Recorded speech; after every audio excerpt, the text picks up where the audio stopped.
Hello there again. Um, so I have, so I don't know how to put this. I'm terrible at talking, and yet I'm trying to do a YouTube channel, so bear with me. Uh, Recently, actually just this last Saturday, I was able to watch Lord of the Rings, The Fellowship of the Ring, in theaters. I got to see it in an IMAX theater on an IMAX screen. Well, in a Megaplex theater on an IMAX screen. And it was the first time I've seen the theatrical edition.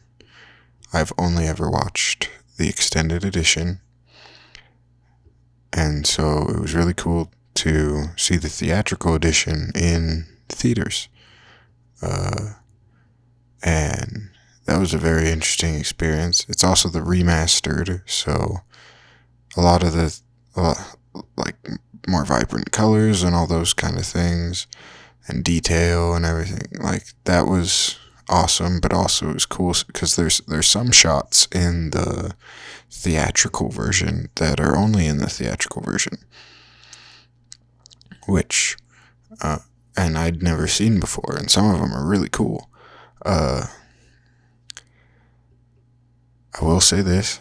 I'm just going to start at the beginning of the movie watching experience. I was so excited going to the theater.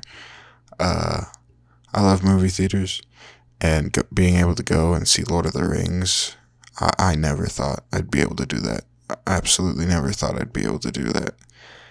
And yet, here I was sitting in a theater.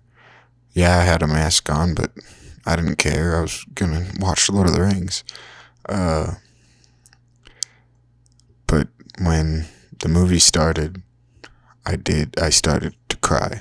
I teared up quite a bit and I had a hard time seeing the screen.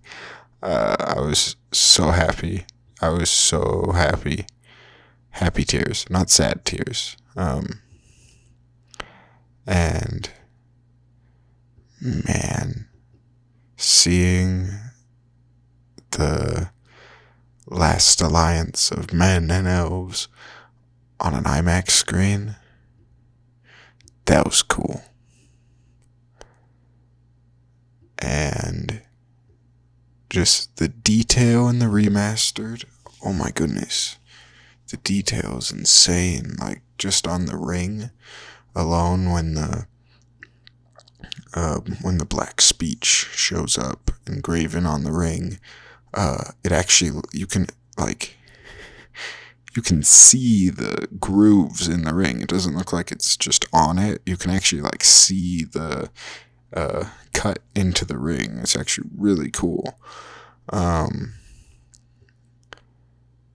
And so the prologue was basically the same as the extended, but it was after that where things went very different. Like, they cut out a bit of Isildur's death. That was a little weird because it was like, whoa, we just jumped a bit. But the weirdest bit was in the theatrical edition, Bilbo doesn't start introducing everything with concerning hobbits, and does his whole life's gone on as how it is this past age, and most people think hobbits only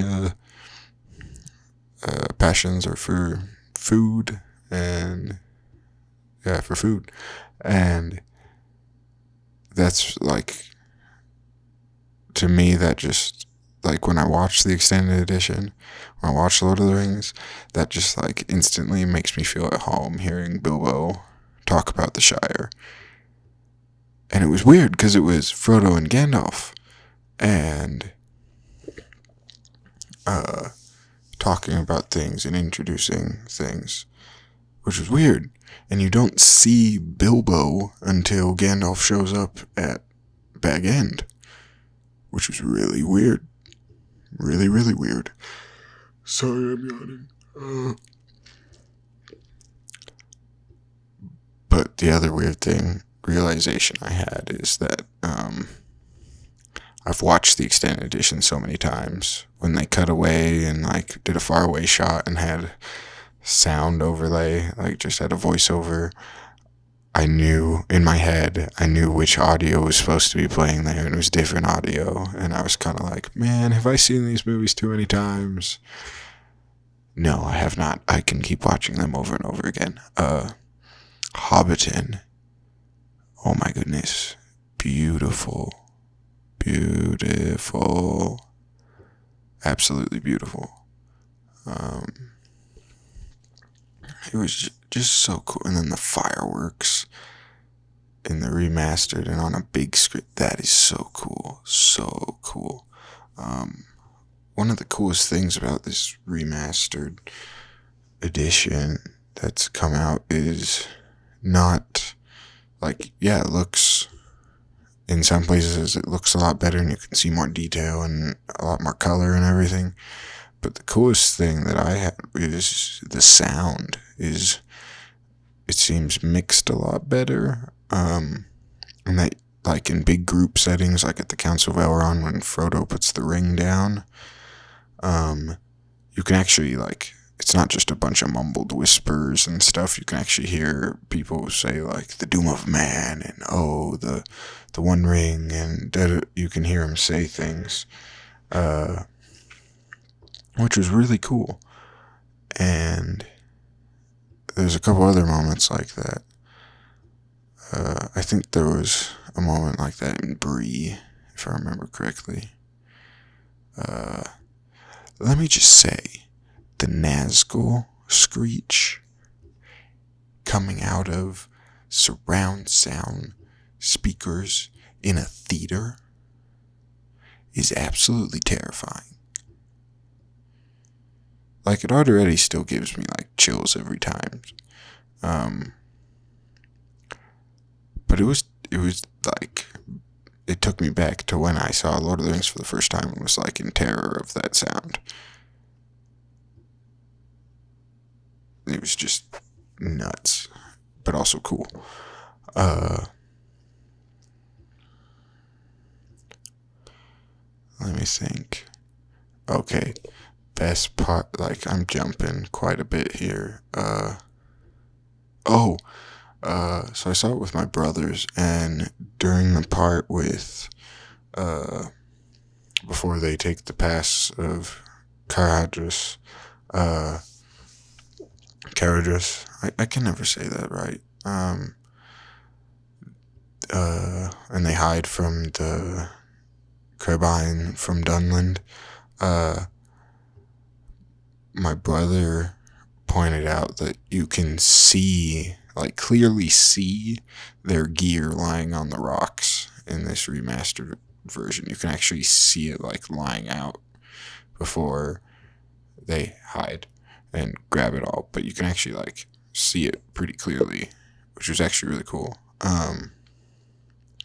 That was another thing with the pass of Caradhras. Well, yeah, Council of Elrond was shorter, and then they jumped from scary Bilbo scene. Oh my goodness, I jumped.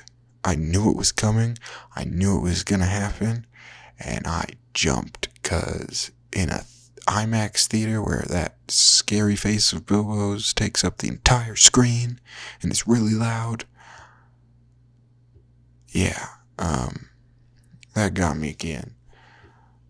And then they like jump straight from that to them leaving, which in the extended edition there's a bunch of like Aragorn and Elrond, and then Elrond talking to the entire company, and Mordor Gandalf, is it right or left, like all that.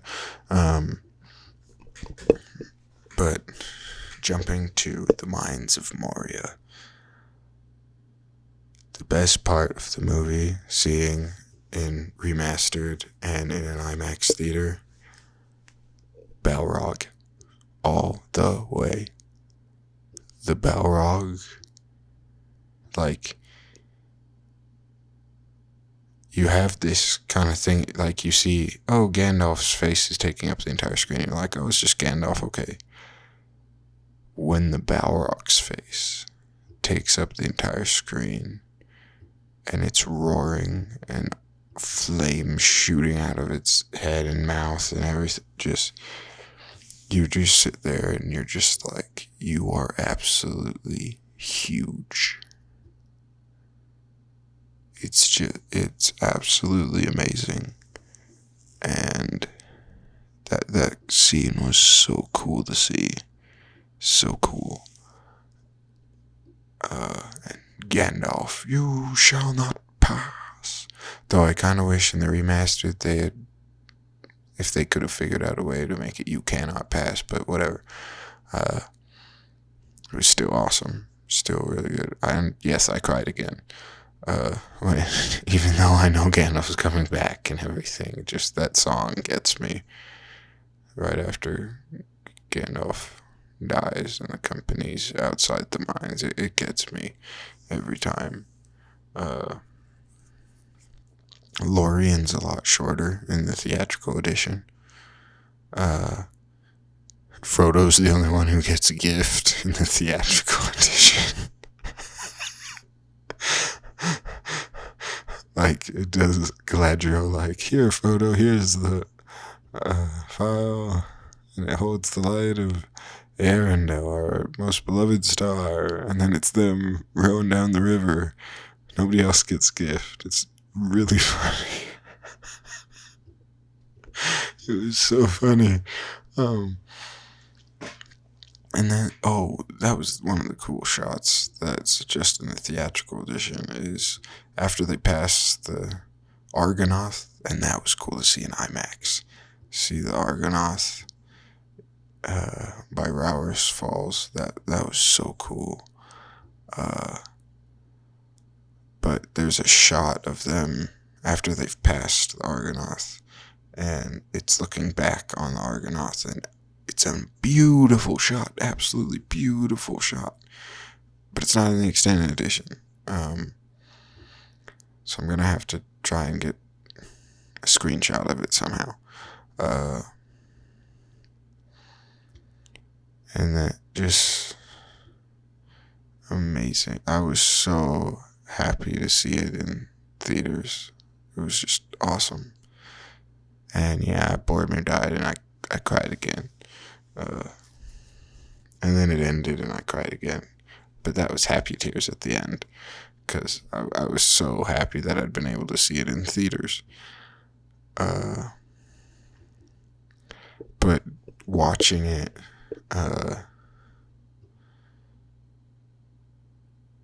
also, knowing the difference between theatrical and extended, I don't know why anyone would choose the theatrical over the extended. Extended's just so much, like, the theatrical is great, it is, but the extended is absolutely beautiful and amazing, and you can't top it. That's another thing. Galadriel, and she's like, in place of a Dark Lord, you would have a queen, and that scene. That was pretty great in an IMAX theater. Giant screen, surround sound. That was cool. With the sound, when Bilbo drops the ring in Bag End, and there's that big, like, thud when it hits the floor. Coming out of a subwoofer in a theater, it, like, shakes the room. It was really cool. But one of the coolest, this time around, I kind of noticed things a little differently this time around in certain scenes. Mainly the Boromir and Aragorn scenes, in how Boromir is he's totally driven. All the things he does is totally driven by, what can I do to help my people, to ease the suffering of my people? What can I do? What can I do? What can I do? Even if it's not the right thing. And that's what the ring tempts him with the power to be able to help save and protect his people. But I loved the conversation that Boromir and Aragorn have in Lothlorien, I love, because you have Boromir's like, have you seen it? The Tower of Ithilien rising like a silver spire. And he then asks Aragorn, he's like, have you ever been called home by the sound of trumpets and things? And it's a little bit after that when he says, one day we will return and the tower guard will sound the trumps, for the lords of Gondor have returned. Is you see in that moment that Boromir has accepted Aragorn for who he is, and has not totally accepted, I would say, but has put him on an equal footing of himself. He sees him as an equal and sees that he has the potential to be greater. And later, when Boromir dies, and when Aragorn says, I will not let the White City fall, our people, I won't let our people fall, and Boromir and Aragorn in that moment kind of accepts his role and responsibility, and Boromir, you see, he seeing that Aragorn has now taken that, he's now tied himself to Gondor and the people, he now places Aragorn in the spot he believes he belongs as his captain and king. Man, I'm getting a little emotional just talking about it, because that scene's just...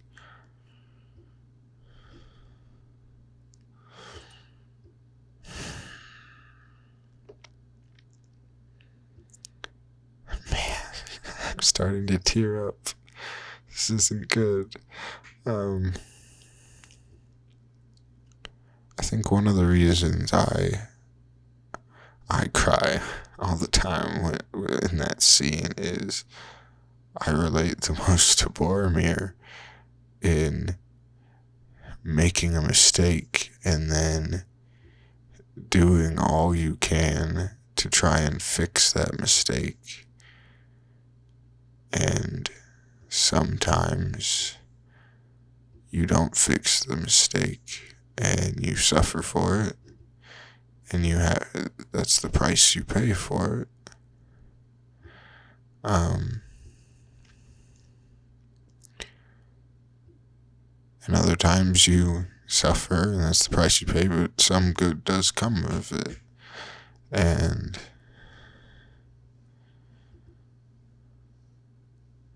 man, the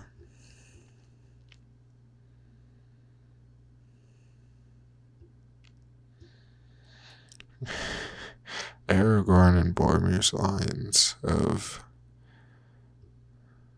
I will not let the White City fall, our people fall, and Boromir saying, our people, I would have followed you, my brother, my captain, my king. Be at peace, son of Gondor.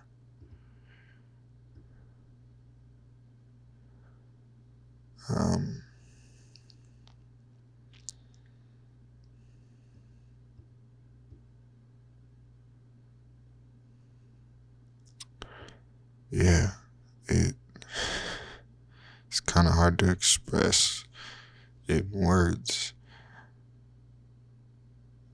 That scene and it even in a very sparse theater because of COVID, you do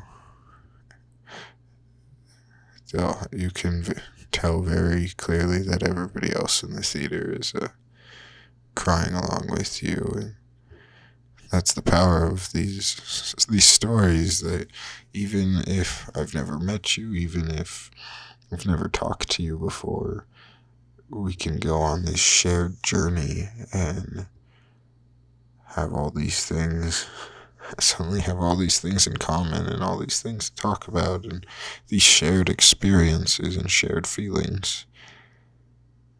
That's one of the most amazing things about stories.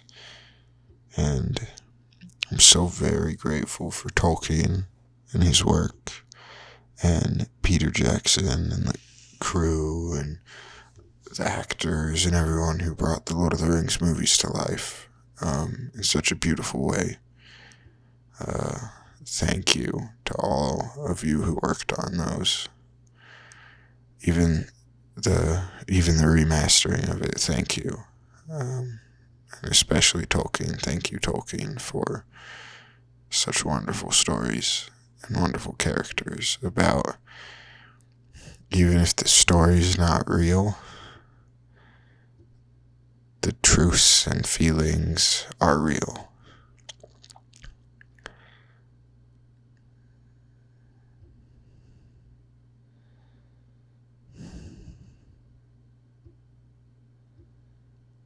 Be at peace. Be at peace, son of Gondor. The White Tower will call you home.